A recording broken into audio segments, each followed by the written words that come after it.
Hey guys, this is Woods Runner here, and been a while since I've done a video. I've been doing a lot of hiking and all that other good stuff. Been getting out there pretty much too much, according to my wife. But anyway, me and Dinga here, we're gonna take a hike today. We're gonna take you guys along. I was thinking maybe we'd point out a couple of the local edible plants that we have in the area here, and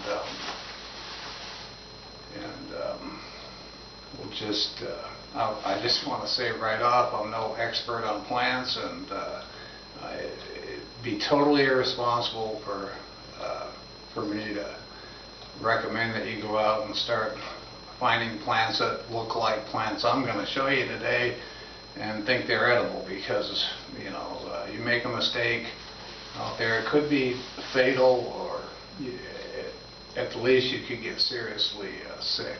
So there are all kinds of really good field guides out there, that you can go out and learn plants for your area. I'm just going to show you a few that kind of grow in our area that I use quite a bit, and we'll show you those plants.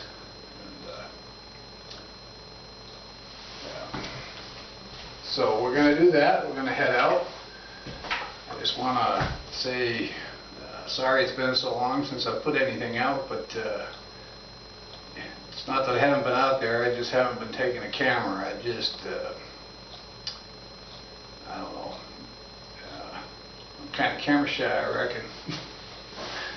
Well, anyhow, so we're going to head out and we'll take you guys along. We'll show you a few things on the way. We're going to head up about, we're going to hike up about 1,600 feet and get to the top of a ridge, take a break, turn around and come home. It's basically just a workout for me, and gets me out there, gets me out of this dang house.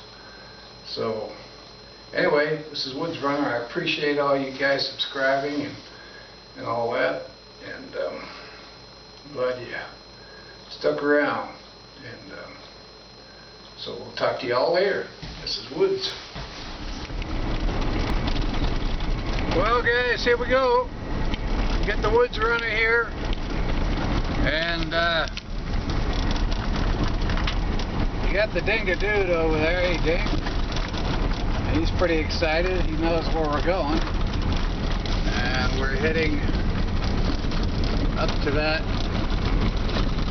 it's called Antelope Butte up there. We're heading up to Antelope Butte, and we're going to hike up to the top and go along the ridge for a little ways.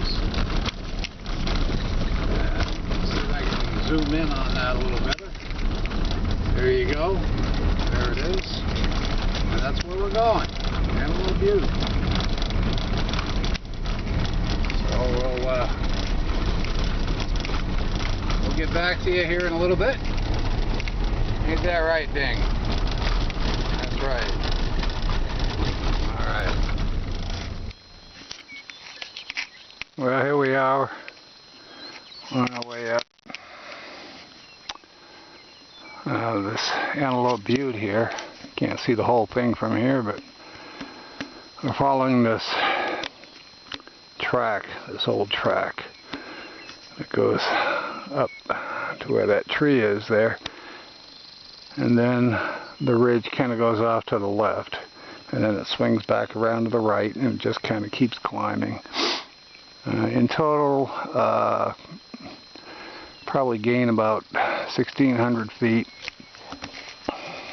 There's the Absorkis over there to the east, and hey Ding, what do you say? Come here. Come on, get up here. Dinga, get out of there. Attaboy. He's growing up real, he just turned a year old. Let's see, we're parked back here somewhere. The road you can see back. Let me see if I can zoom in. Guess not. Okay, so anyway, we're gonna head up, continue on up, and I'll check you later. Isn't that a great looking tree? Hey dang, isn't that a great looking tree over there? It's pretty open. There's a lot of trees here on the ridge, on the western slopes here, and on the eastern slopes where there's better drainage. But up here, the trees, they don't get real big, but they get very tough. This thing has been gone for a long time. It's passed on, of course.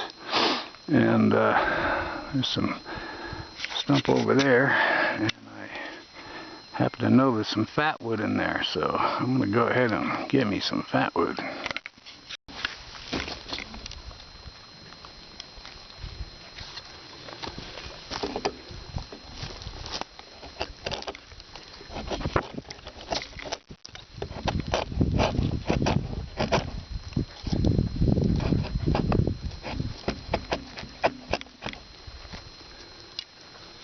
Oh yeah, lots of fatwood here.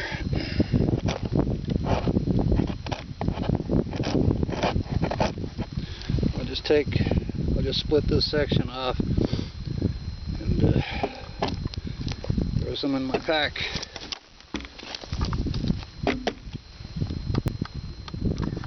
Here's another one that covers the mountain slopes around here in Montana. And you might know these better as these are a spring beauty. They're the western version.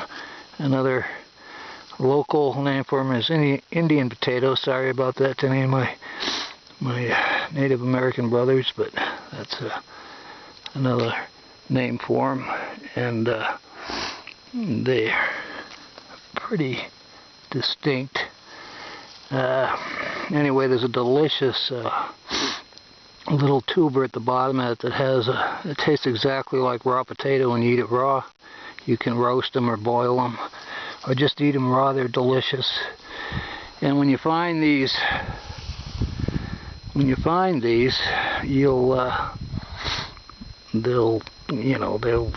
they'll be everywhere, basically.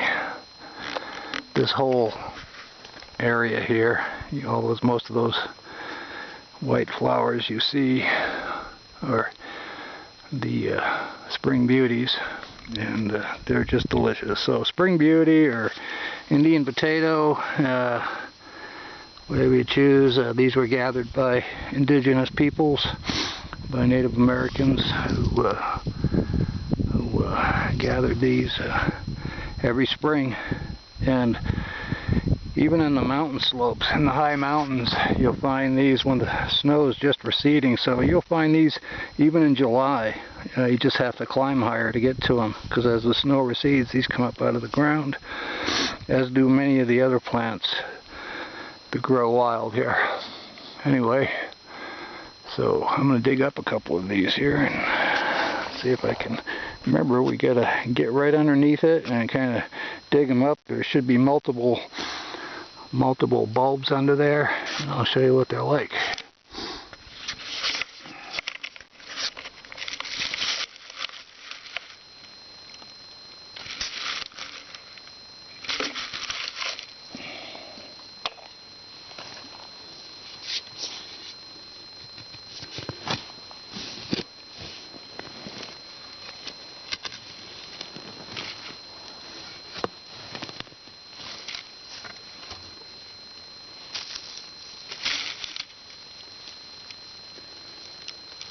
You can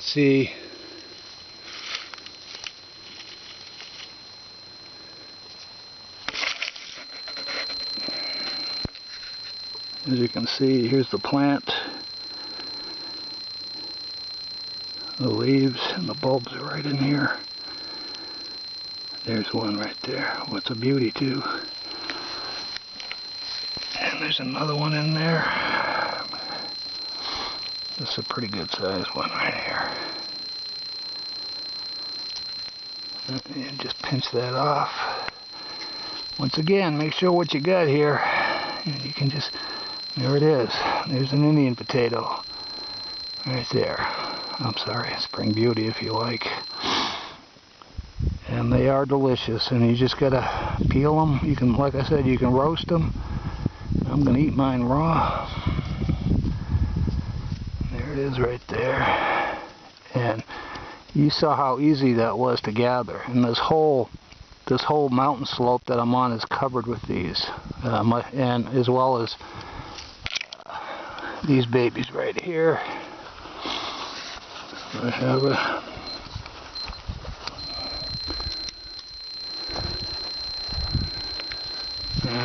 right here. So this is wild onion here, and I've got 3 onion right in here. So this is wild onion here, and so we got our onion and potatoes right here, guys. This is a variety called the nodding onion. It grows on these mountain slopes everywhere. I mean, it's just everywhere you look. And this particular one I dug out of a group of wild onions, and there's just a big old batch of them. So you got your potatoes, you got your, let's call them spring beauties, and you have lots of onions, and it's so easy to gather this stuff. But please know what you're doing. Get a good book. Go out with a group that will take you out and show you this stuff. Don't take just what I show you here, because, like I said, and I'm going to show you here in a few minutes, there's some plants growing around here that look a lot like these that will do you in. Okay? So, anyway, this is Woods. I'll check back at you. Alright, I know I keep harping on this, guys, but just to show the importance of knowing what you're doing out here, I just wanted to, I found a great example to show you.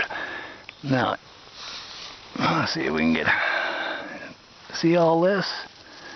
All this is wild onion. This is wild nodding onion, nodding like this. It'll grow a stem, and then it'll nod over with a little group of flowers, okay, and then it'll seed later. Now this plant is edible. The whole plant is edible on this. Right next to it, I mean right next to it, right here, okay, this is not a wild onion. This is death camas. Death camas is in dead. Good night, Irene. That's all she wrote. So I'm going to dig this death camas up just to show it to you. Right here, here's an onion I showed you earlier that I dug up, and okay, and this is what it looks like. Okay, so this group of onion here, if I dug it up, basically you'd have a bunch of these right here. You'd have enough for a stew for sure. And you know, once you learn these plants, even a person with experience and who can identify plants can make a mistake. And the mistake comes when you're in a big area like this. It has a lot of onions and a lot of death camas. There's I'm kneeling right next to some more right here. These are death camas, not onions, even though they look like onions. Okay, the danger comes in when you're gathering a bunch of onions and you mistakenly dig up a death camas. You throw it into your bag, into your foraging bag. You take it back, you wash them up, you throw them into a stew, thinking you got a bunch of onions and maybe some spring beauties or Indian potatoes, and you cook them all up together, and there happens to be 1 or 2 death camas in there. You're either going to get very sick or you're going to die. Okay, and I'm not kidding. I mean, so that's where you can really make a mistake. And here in the springtime, when the onions are tastiest, and think plants like dandelions are good to gather, everything just comes up and it's coming up out of the ground. It's harder to identify. So that's why I'm just kind of stressing that it's important to learn from somebody who can show you firsthand, or get some really good books and study these things and learn about these plants. Don't just go out thinking, oh, I saw, you know, Woods Runner looking at a plant, so I know what it looks like, because I'm no expert, and I'll be the first one to admit it. I'm no expert.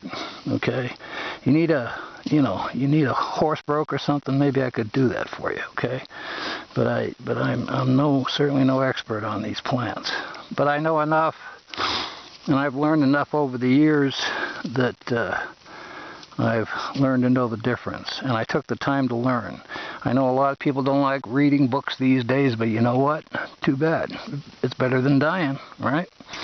So anyway, I'm going to dig up this death camas and show you what it looks like.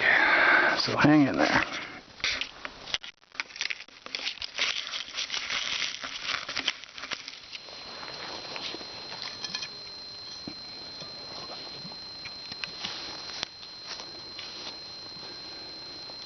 Once again, that's a death camas, and there's an onion. Get well under the plant when you're digging any plant up, and then pry it up.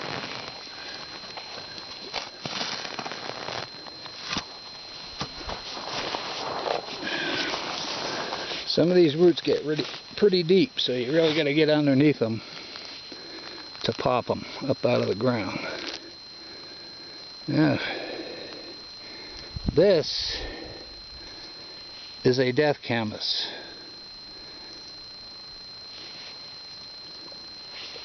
Okay, if you consumed, they figured out, I mean, I don't know how they figured it out, maybe they tested it on prisoners, I don't know. But anyway, as you can see, it looks good, you know, looks good, looks like it might be good to eat. You might mistake this for a wild onion, you know, and you'd be wrong. And right next to it, right here, are wild onions, okay? And these, you can see the difference here. Sometimes this is dark colored like these. It's not always white like that. And these onions, as the spring goes on, these onions get, and the easiest way to tell the difference is to take the leaves and crush up. You'll smell the onion smell, and you'll smell the onion here. These do not have really any smell at all. You can crush up these leaves and there's just no odor to them. Okay? And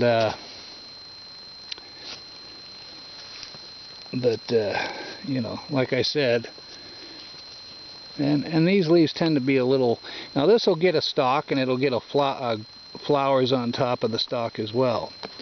So anyway, these are wild onions. They have a strong onion smell to them when you smell them.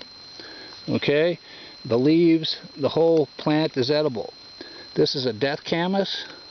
It has at the bottom a corm, and it is poisonous. It doesn't have the smell of onion at all, and that's the easiest way to tell the difference in the spring.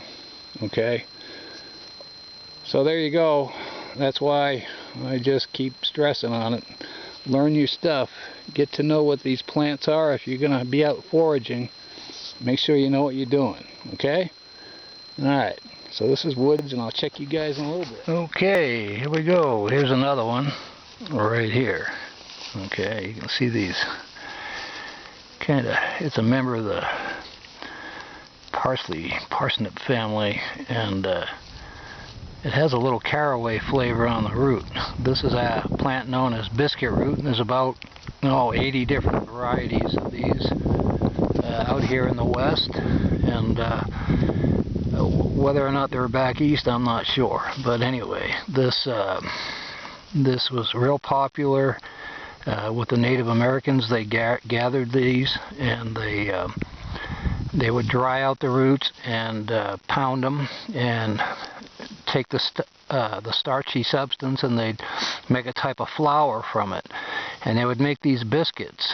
Yeah, and they would make these big biscuits. So every spring they'd go out and gather these, much like they did with the spring beauties, the potato that we showed you earlier. And they'd gather them, big batches of them, dry them out, pound them, create a type of flour, not a true flour, but a type of flour. And anyway, Lewis and Clark got a sample of these, and they became a big trade item. They would trade the Native Americans for the biscuits that were made from this root. So once again, you can eat it raw, you can roast it, you can boil it. It's quite good. You can just dig it up now, clean it off, and eat it, and it's fine. It's a fleshy kind of root, almost like a tuber, and it grows all over the place here. So it wouldn't take you long to gather enough to eat. And you can safely gather these without doing any damage at all to the species, because it's very prolific. And like I said, there's about 80 different species of these in this family, and some of them are varying degrees of palatability. There we go, palatable. So if they're not, some of them aren't as palatable. This is delicious. This has a really light caraway flavor to it. But anyway, let's dig that one up and see what we get out of the ground. You never know, so let's try it.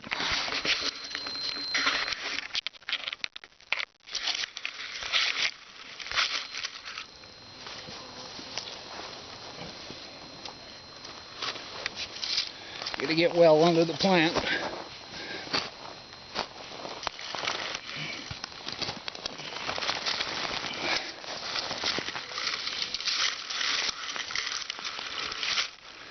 This is a long, thinner root, but there it is.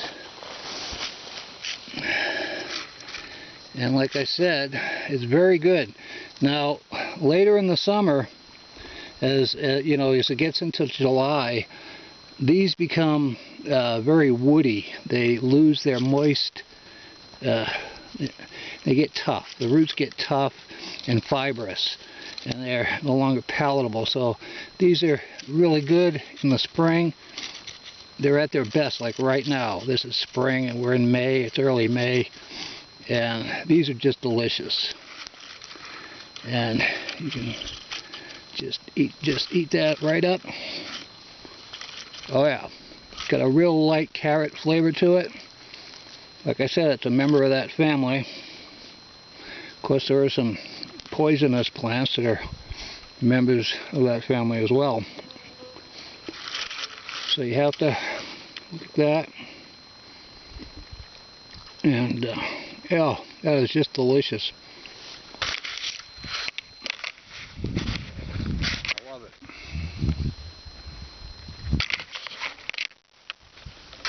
Okay.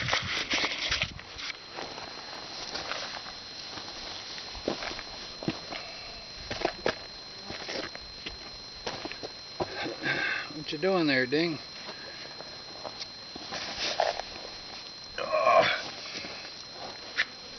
Okay, so come here, bud.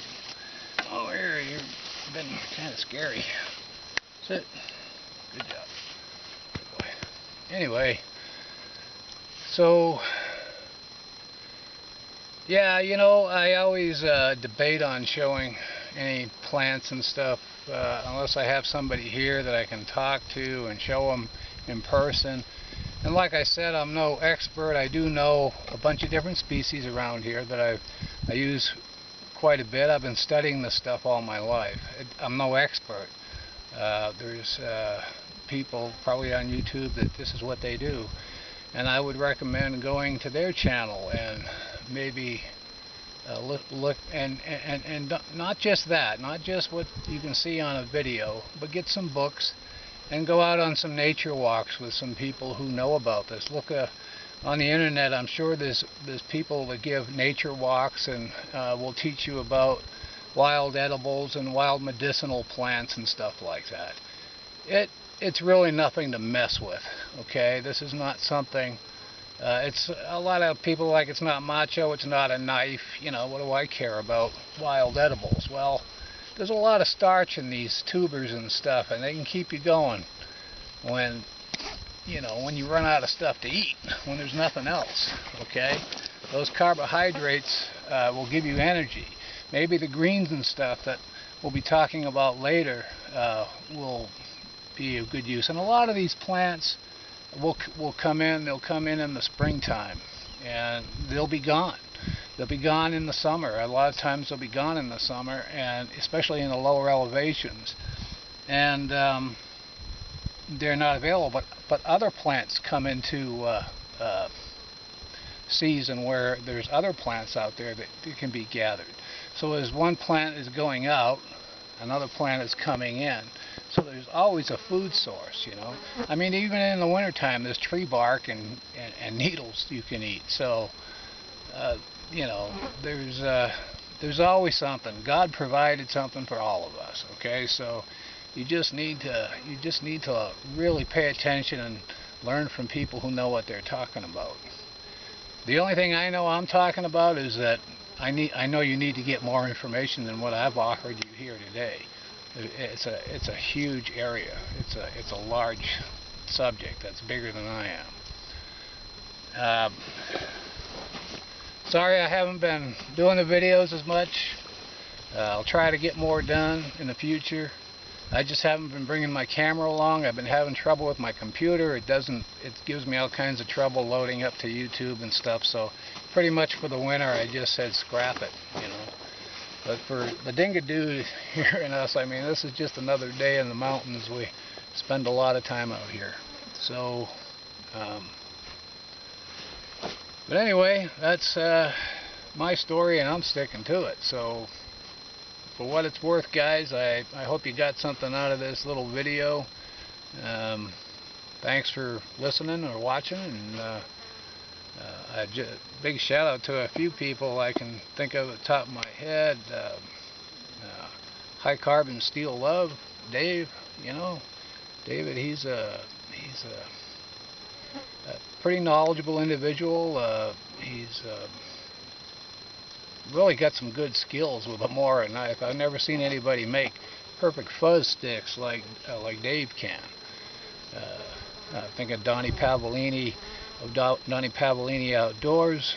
Man, he's got some good stuff, and yeah, he's got a good sense of humor, and he's got some good skills. So there's just so many people out there with I think of a good friend of mine, Al, from Howling Dingo. You know him as Howling Dingo, Al, over there in Australia, and he works a lot with traditional camping equipment, backpacks, cook kits, and canteens and stuff. I mean, he's a little hard to understand sometimes with that accent of his, but if you haven't checked out Howling Dingo, check him out on YouTube. He's got some good videos.